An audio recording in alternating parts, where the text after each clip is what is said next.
employ them at my lounge as well. I've come from the corporate world, Verizon Wireless. I worked there 13, 14 years. I was the manager and assistant district manager for the District of Georgia. Thank you. Do we have any other questions in the room for Mr. Cleveland? I have one. I had one as well. Okay, I'm gonna start off with Ms. Marion Calhoun. Mine is just it's more like a gratis. When I first started my campaign, I was gonna have my coming out party at the Black Diamond Lounge. And I went there and I've never felt so much at home. They were willing to do that for me. I was gonna have Sir Charles Jones come out and do a concert for me, but we got the COVID. But I want to personally thank you for giving me the opportunity to use your lounge without charging me any money. Thank you so much. I will never forget that. You're welcome. Thank you. Thank you. And good luck. Mr. Keith Ramsey has a question. He has his hand raised. Mr. Ramsey, you got it. Good evening. I know you were talking about economic growth and development and how Henry County is growing. With that, I'd like to know your stance on how you would marry that with the school system to ensure that we have trainable workforce, these new employers have a trainable workforce to pull from. Would you be in favor of any type of VOTEC classes or anything like that, or some type of agreement with some of the junior colleges to help get these people here in Henry County so that we can not only get the tax base from the employers, but from the employees as well? Yes, I'm in favor of that. Actually, I know it's a topic that a lot of people want to stay away from, the NASH forum, but I think we should do something in regards to that and put it on NASH forum to do, like you said, the vocational and do, I lost my train of thought, to put a building or something over there to bring in different businesses when they come in to have something for them. I just lost my train of thought, man. Can you repeat your question for me one more time? Absolutely. So with you talking about mentioning the fact that Henry County is growing and the infrastructure or whatnot, there's going to be more employers, but we need employees that are going to be here in Henry County and not only just working, but living as well. So what do you propose for the marrying of the two? With that being, what type of, I guess, VOTEC classes or anything that you may have, I guess, as far as a relationship or an agreement with some of the junior colleges to get people, to train these people so that these employers have a trainable workforce to pull from so that they won't just stay here and then eventually leave for greener pastures per se. Right, so we could partner with Southern Crescent, I know here in Griffin. And I think if we do, I lost my train of thought again on that one. Let me come back to you on that one. I'm sorry. Not a problem at all. I'm here for you, brother. Thank you. All right. Thank you, Mr. Cleveland. We really appreciate you taking the time. I know it's difficult sometimes to answer those questions when you are on the spot like that, but I do appreciate you for taking the time to even be here with us. We're going to keep moving. Thank you, Brother Polmark. We're going to keep moving. Next, we have Commissioner 2, Ms. Dee Clemmons. She is here. I know we're running a little bit early. Dee, are you prepared to go now? I am prepared. Thank you. Absolutely. The floor is yours. Again, we're going to keep the questions to the brothers of the chapter, and this is not a debate. This is just an opportunity for them to speak to their platform. First of all, Thank you to the brothers for allowing me this opportunity to introduce myself to those brothers who may not know me. Can everybody hear me okay? Yes, I hear you just fine. Yep. Okay, so basically what I want to do is to make sure that I share my leadership experience with you guys tonight. I want to share my leadership accomplishments with you, and I want to discuss the future of Henry County. And just to give you some background on my election from 2016, when I got elected into District 2, there had been 6 candidates over an 8-year period. Each candidate is to serve 4 years. And so there had been a big, deep sense of instability in District 2 before I got elected. They had not had a commissioner that served a full term in 8 years. And so one of the things that I promised my district is that I would serve my full term, that I would address infrastructure challenges, that I would address the quality of life for citizens in the county. I would address public safety, and I would address protecting our property value. And so one of the things I want to tell you about me is that I had an opportunity to work at the White House Points of Light Foundation. And so leadership was not new to me. I had operated and owned my own childcare facilities and businesses in Georgia for 26 years prior to getting elected. I have been an advocate for the state, for municipalities, in trying to get elected officials to understand that they were policymakers and that they were more than just people that got elected and raised their hand twice a month. Before I got elected, Henry County had never had an African-American female to sit on the board in the highest position in this county, which is county commissioner. So I was a history maker as well. My first order of business when I got elected was to make sure that any injustices, any racism, and any division in Henry County was addressed. So if you Google Black County Commissioner shuts down the Confederate Museum, you will find that I led the cause way back in 2016 to make sure that this county had representation that looked like us.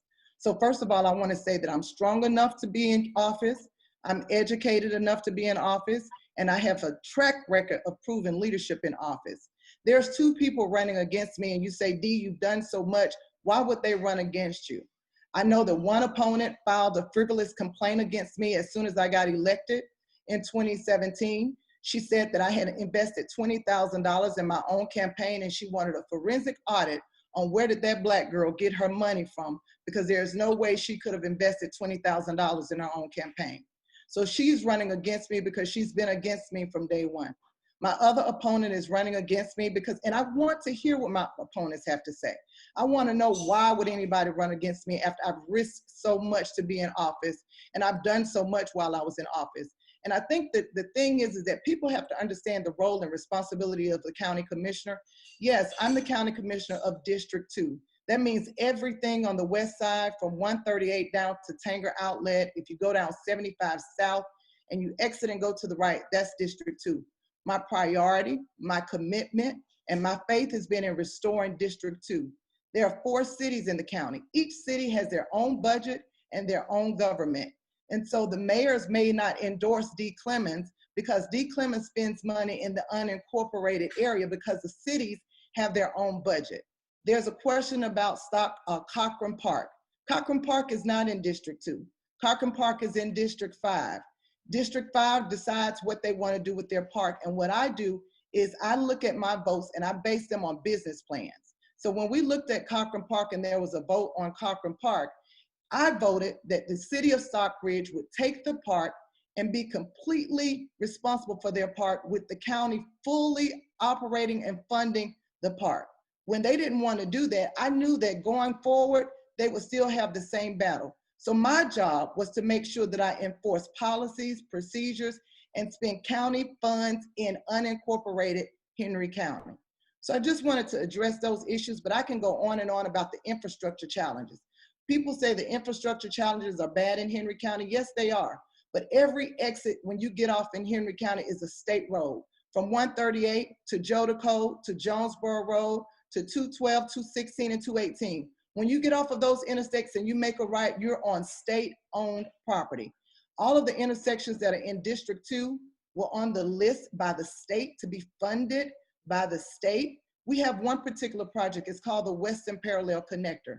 That connector is supposed to be a lane on the side of 75 that will go from Hudson Bridge all the way down to Jonesboro Road.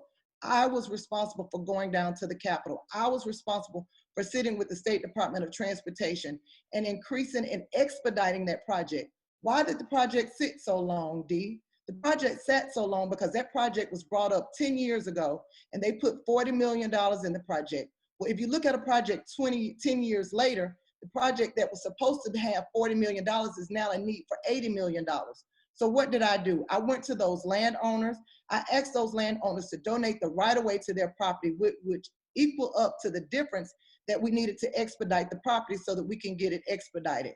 So we are addressing infrastructure challenges. When I got elected, the police officers in Henry County did not have cameras. They did not have body cameras. The first thing that I did with the police department was I led the legislation to increase and make sure that every police officer had a body-worn camera. Policymakers is what we do. We have to have someone educated. Do you know that over 80% of the elected officials in Henry County don't even have a college degree? Do you know that we have to represent a $220 million budget? So we need to make sure that when we're looking at that budget that we know where the money's come from. I want to talk a little bit about what is up to come. Henry County never had a Boys and Girls Club. They never had a YMCA. Dee Clemmons was instrumental in creating a partnership with the school system, the sheriff's department, the city of McDonough, and to make sure that we got a Boys and Girls Club. Now, when we started, now let me tell you this, everything that I'm saying is public record because what I do is to make sure I put everything in email through the county. When we got ready to do a Boys and Girls Club, I went to each city department and I said to the city council members, do you want this Boys and Girls Club in your community? Because we need to have more than one. We've got to get out of the instability of government and learn that when everybody in this county is a member of the counties, we can't separate ourselves talking about cities and counties. My responsibility is to District 2. My responsibility is to work with the city of Stockbridge to help educate that board, to support that board, but not to run that board. My responsibility to Hampton is to support that board, to educate that board, not to fund that board, not to fix their roads. Every road in the city of Hampton, Stockbridge, Locust Grove, they're responsible for their own roads. The only roads that District 2 Commissioner is responsible for are the unincorporated roads. And so I am here, I'm excited about what's to come. I will tell you guys this, that on Jodico Road, on the county portion, Costco's is coming. Why is Costco's coming? Because what I did was I started a plan 3.5 years ago. The median income in Henry County is $65,000 a year. I know we live in nice houses. I know we drive nice cars, but we have a lot of retirees. We have a lot of people that don't report their full income. And so when stores want to attract and come to Henry County, they only look at that $65,000. We needed to have an income of $100,000 in order to attract the type of businesses that we want in Henry County. So what I did was over the last 3.5 years, every home that I approved in District 2 was $300,000 or more. And if you know anything about buying a home, if a home is $300,000 or more, you have to have a $100,000 income. So I increased the median income of our county from a $65,000 income above to about an $85,000 income bracket so that we could attract more businesses. So right now there's a LOI, a letter of intent, and I know my development authority person, David Linton, is on here. We've got Costco's coming to Henry County. This is just the beginning of what Dee Clemmons plans to bring to Henry County. We've got not one Boys and Girls Club coming to Henry County, but I also went to Community United Bank. You guys may remember the incident where a Black man was walking around in the parking lot. He had on a hood and they called the police on the doctor. He was a surgeon because they thought he was trying to rob the bank. Well, I went into that bank and I told them, you got to make sure that this ceases in the county. So I also secured another $20,000 from Community United Bank to help put into that Boys and Girls Club. You got to have somebody to represent Henry County that's educated enough, that's strong enough, that's savvy enough, that has the business acumen and the skills to make sure that we direct our funds in the right direction, that we oversee our budgets, and that we can bring and attract the type of homes, houses, and business to Henry County. That's who I am. So the people that are running against me, it's very personal. It's not political, because politically, I've done what the people elected me to do. And I've done more than what the people elected me to do. If Henry County does not get it right on June 9th and re-elect Dee Clemmons, Henry County will be in trouble, because Dee Clemmons will no longer be in position to help this entire county move forward in a progressive manner where you can be proud of the person that represents Henry County. You need a leader in Henry County that you won't be embarrassed of when I get on the news. You need a leader in Henry County that they can't look up my background and talk about what I've done criminally. I am your leader. I have been the leader. I have fought for this county. How dare you guys decide to run against me when I laid down my life, when the Klans told me they were going to put a bullet through my head for taking down the Confederate flag. I ask you brothers in Kappa Alpha Psi Fraternity Incorporated to stand with me. Help me retain my seat. I've got 4 more years and there's some things that I need to complete. I'm gonna make sure that the 4-way lanes, the Western Parallel Connector is built. I'm gonna make sure not one Boys and Girls Club, because we secured over $2 million to do 2 Boys and Girls Club. Do you know that District 2 is the largest district and we're the only district that don't have a rec center? I already have it on the budget for $6 million to build a recreation center in District 2. I represent District 2.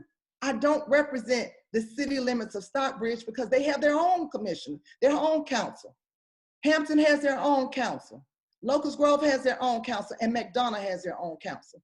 I govern your money, I protect your property values, and I make sure that those police are gonna be accountable to us with those body-worn cameras. Let a police officer do what happened in Minnesota, and you know Dee Clemmons will make sure that there's no talk about being fired. There's no talk about the charges, because we made sure that we got a district attorney that will stand with Dee. Thank you. I'll take questions. Ms. Clemmons, thank you so much for that presentation. Speaking to your points, I see that we have a couple hands up. I'm gonna start with Claude. Claude, you have the floor for the question, and then I'm gonna go to Mr. Keith Ramsey for the second question. All right. First of all, outstanding resume, Ms. Clemmons. Just have a quick question about the Boys and Girl Club. Witnessed my uncle took a Boys and Girl. Are you speaking of a Boys and Girl Club getting built, or are you speaking of a Boys and Girl Club going into a school?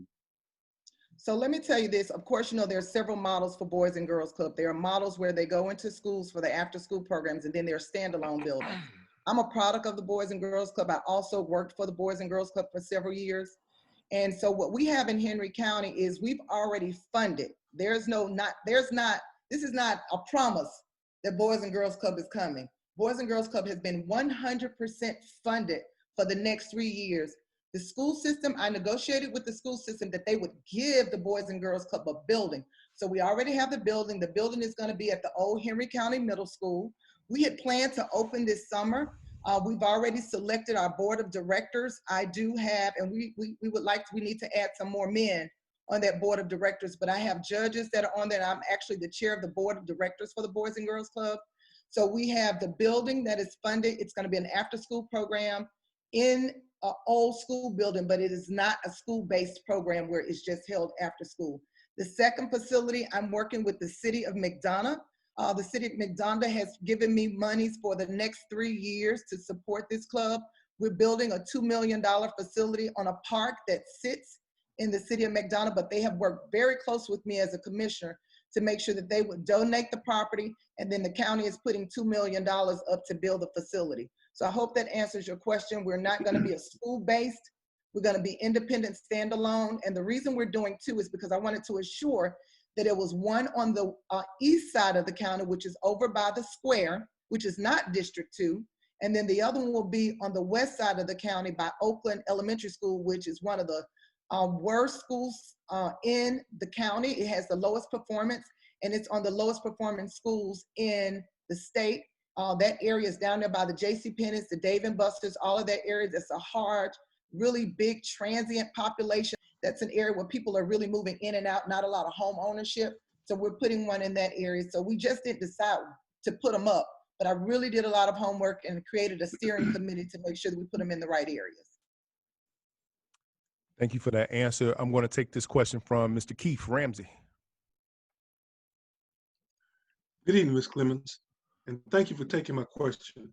My question to you is, how do you propose to work with other commissioners to establish and create intergovernmental relations to enhance non-excludable government goods and services?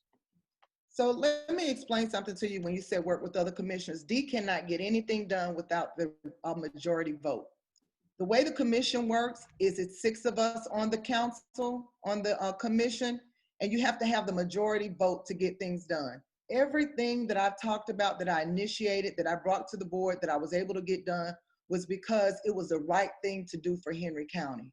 I don't expect anybody to go along with me and to support me if it's not the right thing to do for the county. But if you want to know how I'm going to work with them, I think my record speaks that they support the things that I brought up, because it would not have been done had I not gotten the majority vote. And I'll give you an example, Keith. When I got, one of the things that I ran on when I got elected was fire stations in District 2. If you guys know where the Kroger's is on Flippin and Hudson Bridge Road, there was an old fire station there, and we had just hired a new fire chief, and this was before I got in office. The fire chief closed that fire department down. They closed that fire station down. When they closed that fire station down, that meant that District 2 did not have but one fire station in our entire district, and that fire station was in the city limits of Hampton. So that means Crystal Lake, that means everything on Jodico, that means everything on Noah's Ark, Dutchtown, elementary school, middle school, high school, Pace Creek. None of those schools had access to an immediate fire station. So one of the first things that I had to do was to get a fire station built. My very first meeting, I'll never forget, on that board was, where is the money to get this fire station rebuilt? Because that's what I had promised, that I was going to get this fire station built. Well, Henry County traditionally has only built fire stations based on a SPLOST, which comes every 6 years. But I worked hard with the community members to come out and support me. I brought the news down to talk about how lives could not be saved. You guys may not know, but we don't have outside ambulance services for Henry County. The only ambulance that will ever come to your house if you call 911 is coming from our fire stations. So when you close down a fire station and you don't have a fire station in your community, you call 911, it's got to come from the other side of 75, it's got to come from Ellenwood, it's got to come from Hampton. So I had to work with the commissioners and convince them that every move that I make, Keith, is about the entire Henry County. So I've never had an issue with getting the commissioners to work with me on an initiative that Dee Clemmons brought to the board. Thank you. Did I answer your question, Keith? It did. Thank you. Thank you. Thank you. Dee, I have one more question. I'll make this the last question. I'm taking it from the chat room. It just says, why did she vote against the ramp, the exit ramp off of 216? I definitely need to address that. Yeah, it says it would take truck traffic directly into the industrial park and take truck traffic off of, I guess, 155. I'm just reading it. Yeah, you should read it. I don't mind taking questions. I'm very transparent and I can stand by every vote that I make.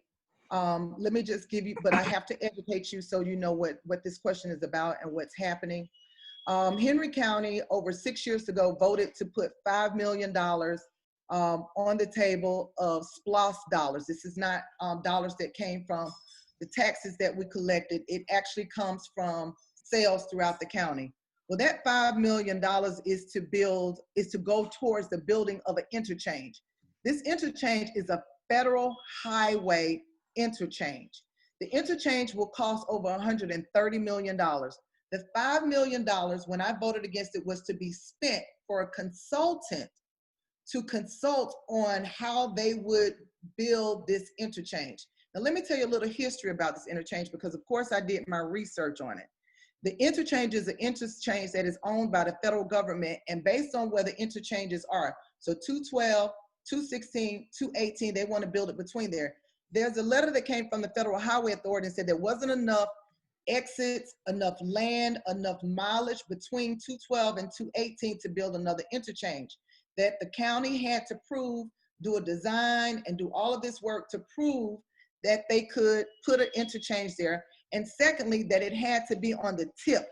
The TIP is a transportation improvement plan, which means that the state would also give us funding to do this. Because the state has not given us an approval that they're going to give us funding to do this, why would I spend $5 million of county dollars to go to this when I've got a $5 million project that we need to do in the county to improve the roads that we can control? So absolutely, from a business perspective, the business acumen, being a business owner and understanding how to spend dollars, you don't send $5 million to a consultant not knowing where you're going to get $125 million from. Thank you. Thank you. I appreciate that. Dee, we're going to wrap up your time right there. I really appreciate you speaking. Thank you for taking the time to be here with us and speaking about your platform. We're going to try to keep this moving for the next candidate, okay? Thank you. All right, next up,